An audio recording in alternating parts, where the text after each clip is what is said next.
This is Revathi. Welcome back to అందమైన కథల పొదిరిల్లు. మహర్షి episode number 230. జ్వరంతో ఉన్న మిథున ఆ సమయంలో తనతో వెంకట్ ప్రవర్తన ఎలా ఉంది?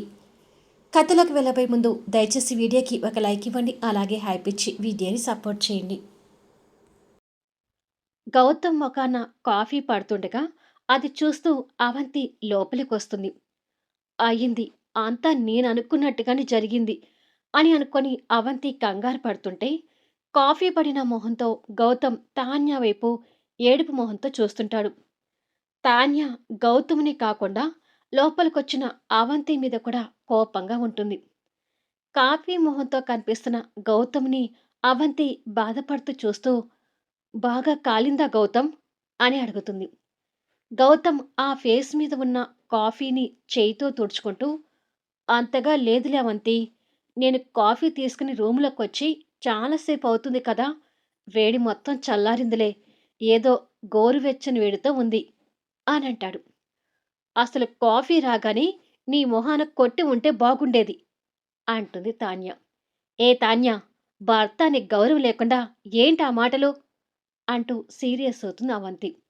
అలా అడుగు అవంతి అంటాడు గౌతమ్ కోపంగా చూస్తూ. ఏంటి అడిగేది? నువ్వు నా మొగుడివి కాదని అనుకున్నాకనే నీ ఇంటి గుమ్మం దాటి వచ్చాను.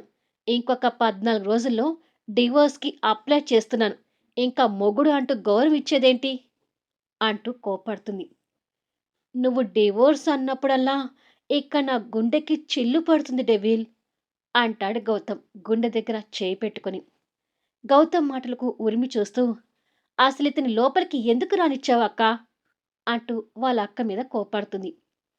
ఇల్లరికం తోడలుడుగా వచ్చాడే, కాదని ఎలా చెప్పను అంటుంది అవంతి అమాయకత్వం నటిస్తూ. ఆ నటన డెవిల్ గుర్తించలేనంత పిచ్చిది కాదు కదా. నువ్వు నటించకక్క. నీ స్నేహితుడికి ఫుల్గా సపోర్ట్ చేస్తున్నావని నాకు బాగా తెలుసు. కానీ మీ స్నేహితులిద్దరూ ఇంకొక జన్మ ఎత్తినా కూడా నా మనసు మార్చలేరు అంటుంది డెవిల్. పాపమే గౌతమ్, నీకోసం ఇల్లరికం తోడలుడిగా వచ్చాడు. కాస్త కరుణించరాదు అంటుంది అవంతి బతిమలాడుతూ. అతని కరుణిస్తే నాకు పాపం తగులుతుంది అంటుంది డెవిల్. కొంచెం కూడా పాపం తగలదు డెవిల్. నీకు పాపం తగిలితే నీ చూసుకుంటాను కదా అంటూ ఓవర్ యాక్షన్ చేస్తాడు గౌతమ్. ఆ మాటకి గౌతమ్ వైపు గుడ్లురిమి చూస్తుంది తాన్య. ఆ చూపుకి భయపడుతూ నోటి మీద వేలు పెట్టుకుంటాడు. అక్క ప్లీజ్, మీకు స్నేహం ఉండొచ్చు, అది బయట చూసుకోండి. దయచేసి ఇతన్ని ఇక్కడి నుంచి పంపించు అంటుంది తాన్య. నా స్నేహితుడు నా కారణంగానే నీతో గొడవ పడ్డాడు. అలాంటప్పుడు నా స్నేహితుడిని నేనెందుకు పంపిస్తాను? నేనంత కృతజ్ఞత లేని దాన్ని కాదు అని అంటుంది ఈ అక్క. అయితే సరే, నీ కృతజ్ఞతని నీ దగ్గరే పెట్టుకో. నేను ఎంచక్కా నా కాంతమ్మ దగ్గరికి వెళ్తాను అని చెప్పి బ్యాగ్ తీసుకొని సర్దుకోబోతుంటే, నువ్వు కాంతమ్మ దగ్గరికి వెళ్తే కాపురం వదిలేసి వచ్చిన కూతుర్ని చూసి కాంతమ్మకి హార్ట్ అటాక్ వస్తుంది. నా కారణంగా గుండ్రాయి లాంటి మనిషి ప్రాణాలు పోవటానికి వీల్లేదు అంటూ గౌతమ్ దాని దగ్గర నుంచి ఆ బ్యాగ్ గుంజుకుంటాడు. కాంతమ్మ గుండ్రాయి లాంటిదని చెప్పా కదా! అంత ఈజీగా కాంతమ్మ గుండెకి ఏమీ కాదు కానీ ముందు బ్యాగ్ ఇవ్వు అని అంటుంది. నేనియ్య అంటూ బ్యాగ్‌ని గట్టిగా పట్టుకొని అవతలికి తిరిగాడు. మర్యాదగా బ్యాగ్ ఇవ్వు గౌతమ్ అంటుంది తాన్య. నేనిక్కడ ఉంటే నాకు పడిపోతావేమోనని నీ భయమా? అందుకే వెళ్తానంటున్నావా? అంటూ గౌతమ్ రివర్స్ గేమ్ ఆడతాడు. ఈ రివర్స్ గేమ్ నా దగ్గర పనికిరావు. నీ మొహం చూడటం ఇష్టం లేక వెళ్తానంటున్నాను అని అంటుంది తాన్య. నువ్వెందుకు వెళ్తావు తాన్య? 14 రోజులుంటే అతనే వెళ్తాడు కదా అంటూ మహర్షి అక్కడికొస్తాడు. హ్మ్. ఈయన గారు మర్దలకి సపోర్ట్ చేస్తూ వచ్చారు అని కాస్త కోపంతో తిట్టుకుంటుంది అవంతి. ప్లీజ్ బావగారు, ఇతనైనా వెళ్ళాలి, లేక నేనైనా వెళ్ళాలి అంటుంది తాన్య. నువ్వు కాంతమ్మ దగ్గరికి వెళ్తే అతను కాంతమ్మ దగ్గరికి రాలేడనుకున్నావా అని అడుగుతాడు మహర్షి. ఖచ్చితంగా కాంతమ్మ దగ్గరికి వస్తాను అంటాడు గౌతమ్. అది అతని వరస అంటాడు మహర్షి. మరి ఏం చేయాలి బావగారు అని అంటుంది తాన్య. సమస్యని చూసి ఎప్పుడు పారిపోవద్దు తాన్యా. అది నీ క్యారెక్టర్ అసలే కాదు. ఈ గౌతమ్ కారణంగా నీ యాటిట్యూడ్ మార్చుకోకు. సమస్యకి ఎదురుగా నిలబడి ఎదుర్కో అని అంటాడు. తాన్య ఆ మాటలకి ఆలోచిస్తూ, నిజమే బావగారు. ఇతను ఉన్నాడు కదా అని నేను వెళ్ళిపోతే ఒక రకంగా నేను పిరికిదాన్ని అన్నట్టే. సరే, నేనిక్కడే ఉంటాను అని అంటుంది. గుడ్ అని చెప్పి మహర్షి వెళ్ళబోతూ నువ్వురా అంటూ సూర్యకాంతం చేయి పట్టుకుని తీసుకువెళ్తాడు. తాన్య ఇక్కడే ఉండటానికి ఒప్పుకునేసరికి గౌతమ్ సంతోషపడుతూ ఏంటో సమస్య అంట ఎదుర్కోవాలంట.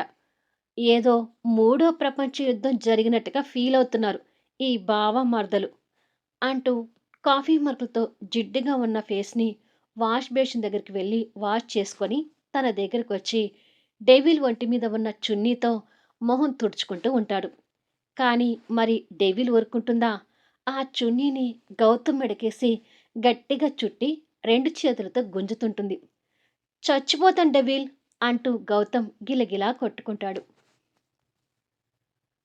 దామోదర్కి రాజశేఖర్ ఇంటి విషయాలు తెలియక వర్ష అంటూ వచ్చేసరికి వర్ష పేపర్ చదువుతూ కూర్చొనుంటుంది. తనని చూసి వర్ష అంటూ దగ్గరికి వెళ్తాడు. ఏంటి నాన్నా అని అడుగుతుంది వర్ష పేపర్ చదువుతూ. ఈ మధ్య మీ బావ వాళ్ళ ఇంటికి వెళ్ళడం లేదేంటి అని అడుగుతాడు. ఇంతకు ముందంటే గౌతమ్ బావని దక్కించుకోవాలన్న ఉద్దేశంతో వెళ్ళేదాన్ని.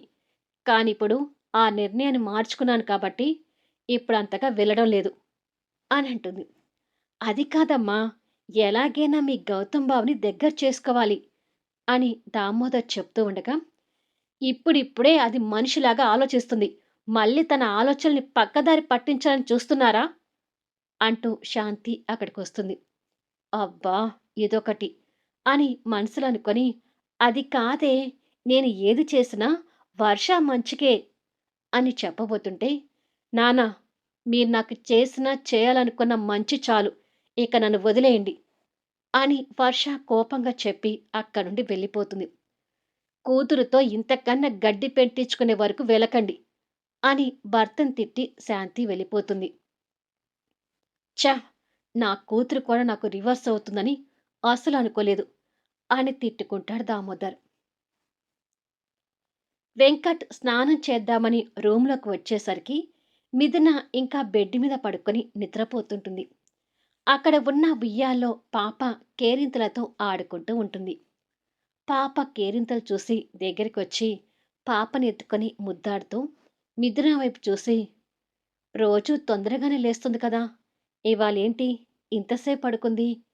రాత్రి పాప తనని నిద్రపోనివ్వలేదేమో అని అనుకొని పాపకి ముద్దు పెట్టి ఉయ్యాల పడుకోబెట్టి ఊపి స్నానానికని వాష్రూంలోకి వెళ్ళాడు. వెంకట్ వాష్రూం నుండి స్నానం పూర్తి చేసుకుని తిరిగి వచ్చేసరికి పాప ఆకలితో ఏడుస్తుంటే మిథున మాత్రం అలాగే పడుకొని ఉంటుంది. వెంకట్ వెంటనే పాప దగ్గరికి వెళ్ళి ఊరుకో అమ్మా అంటూ పాపని ఎత్తుకొని, పాపం ఆకలితో ఏడుస్తుంది, ఈ మహాతల్లి ఏంటి ఇంకా లేవలేదు అంటూ చిరాగ్గా తిట్టుకొని దగ్గరికొచ్చి మిథునా అంటూ కాళ్ళు మూసుకొని నిద్రలో ఉన్న తనని పిలుస్తుంటాడు. అయినా కూడా మిథున లేవలేకపోతుంటుంది. మిథునా అంటూ కోపంగా తన చేయి పట్టుకొని లేపబోతుంటే తన చెయ్యి వేడిగా తగులుతుంది. అనుమానంతో తన నుదురు పట్టుకొని చూసి, ఓ గాడ్, బాగా జ్వరంగా ఉందే అని అనుకొని కంగారు పడుతుంటాడు. మరో పక్క పాప ఆకలితో ఏడుస్తుంటుంది. ఆ క్షణం తన మీద కోపాన్ని వదిలేసి మిథునా అంటూ నెమ్మదిగా పిలుస్తాడు. తను జ్వరంలో స్పృహలో కూడా లేదని అర్థమై ఇంకా కంగారు పడుతూ అమ్మా అంటూ పిలిచాడు. ఏమిట్రా అంటూ తులసి అక్కడికి వస్తుంది.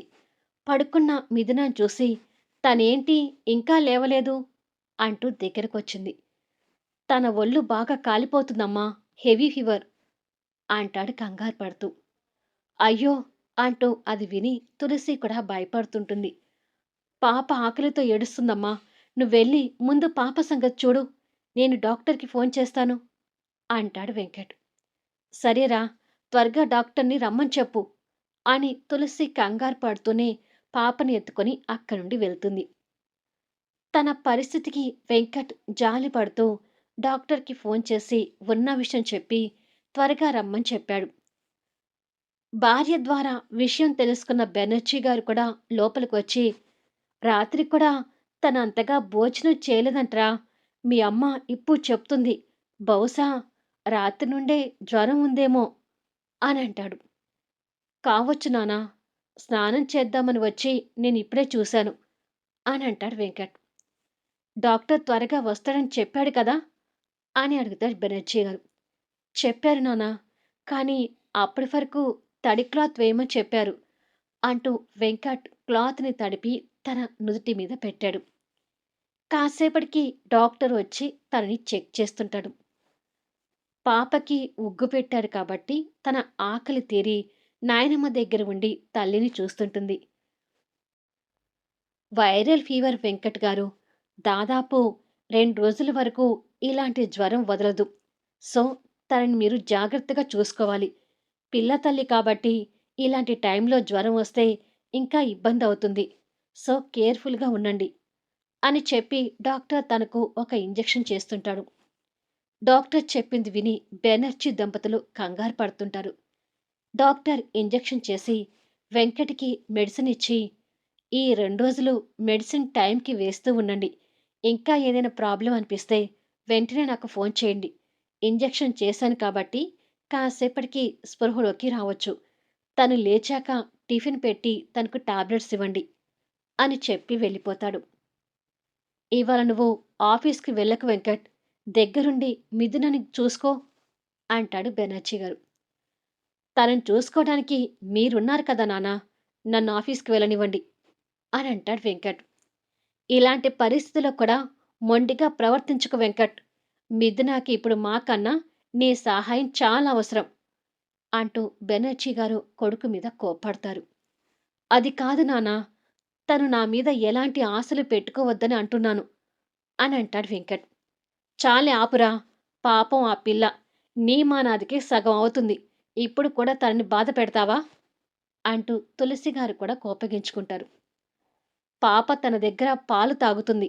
తను ఎంత త్వరగా కోలుకుంటే పాపకి కూడా అంత మంచిది వెంకట్" అని అంటాడు బెనర్జీ గారు. "భార్యని దగ్గర ఉండి చూసుకో. మీ నాన్న ఆఫీస్‌కి వెళ్ళినా పాపని నేను చూసుకుంటానులే" అని చెప్పి "మీరండి" అంటూ తులసి పాపని తీసుకొని అక్కడి నుండి వెళ్తుంది.